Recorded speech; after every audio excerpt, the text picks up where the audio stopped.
At precisely 3:47 a.m. on a rain-lashed morning of October 26, 1943, on the Japanese-occupied island of New Britain, a single, misplaced footprint in a sea of mud did what weeks of aerial reconnaissance had failed to do.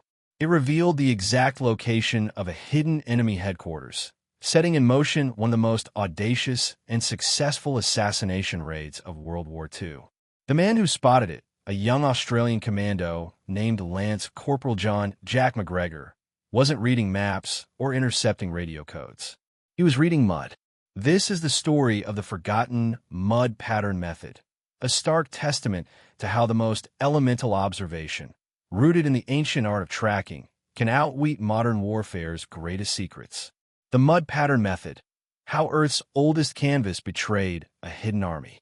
In the grand, mechanized narrative of World War II, dominated by roaring tanks, cryptic Enigma machines, and skies filled with bombers, victory often seems ascribed to industrial might or technological breakthrough. Yet, nestled within this history are pockets of triumph belonging to a far older school of intelligence, one that required not a radio dial, but a keen pair of eyes cast downward.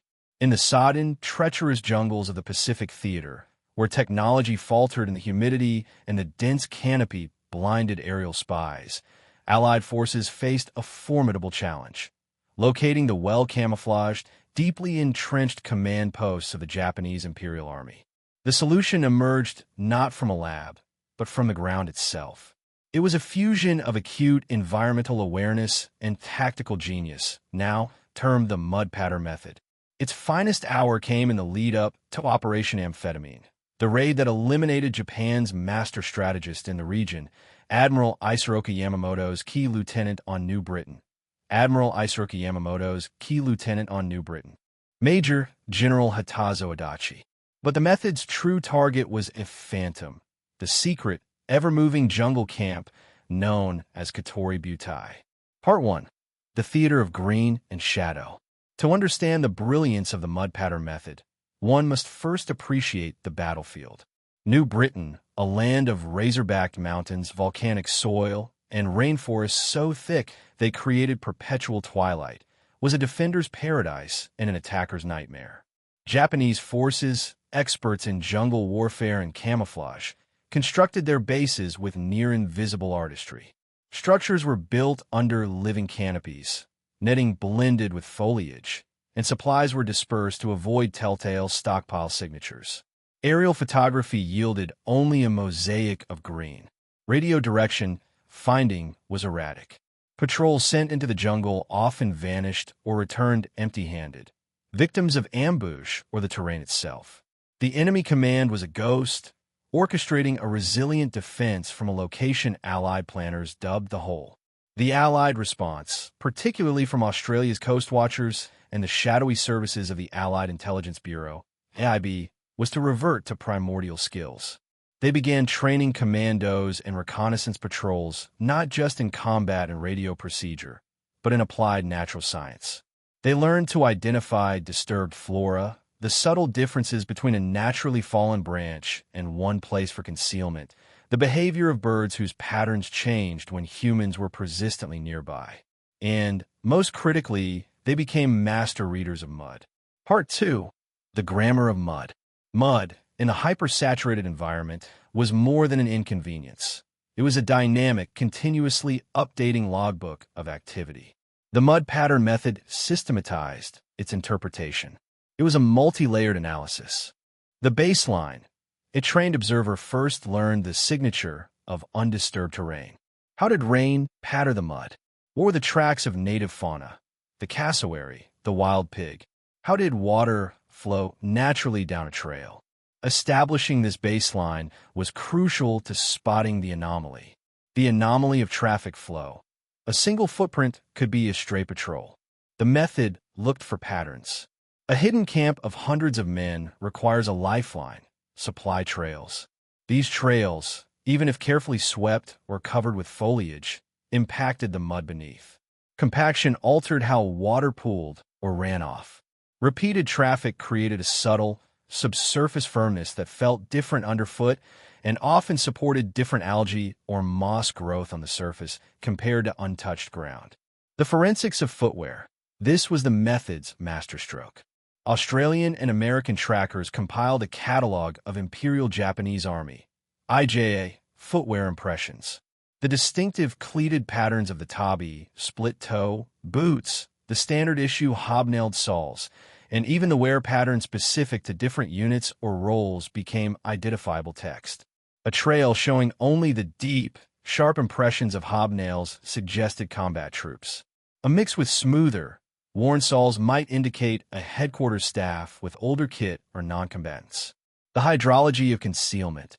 A brilliantly camouflaged camp still needs fresh water. Trackers learned to think like hydrologists. They identified small, clear streams feeding into larger rivers.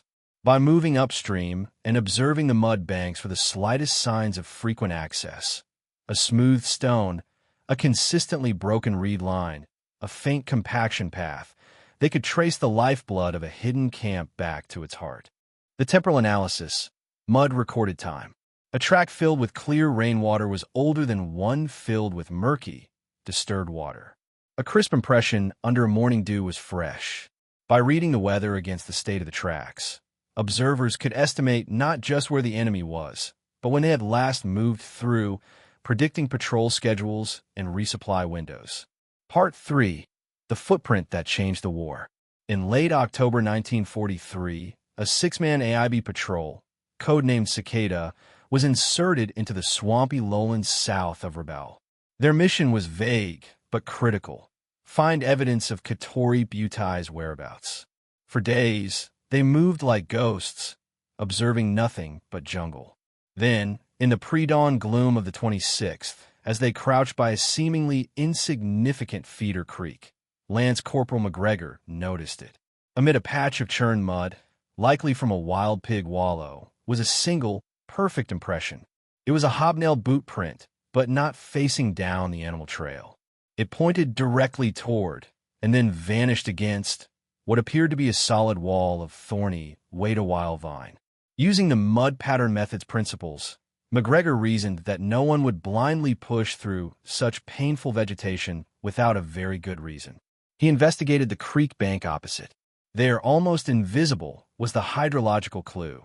The water flow was slightly diverted, and the mud on a submerged rock was unnaturally clean, smoothed by repeated gentle footfalls designed to avoid splashing.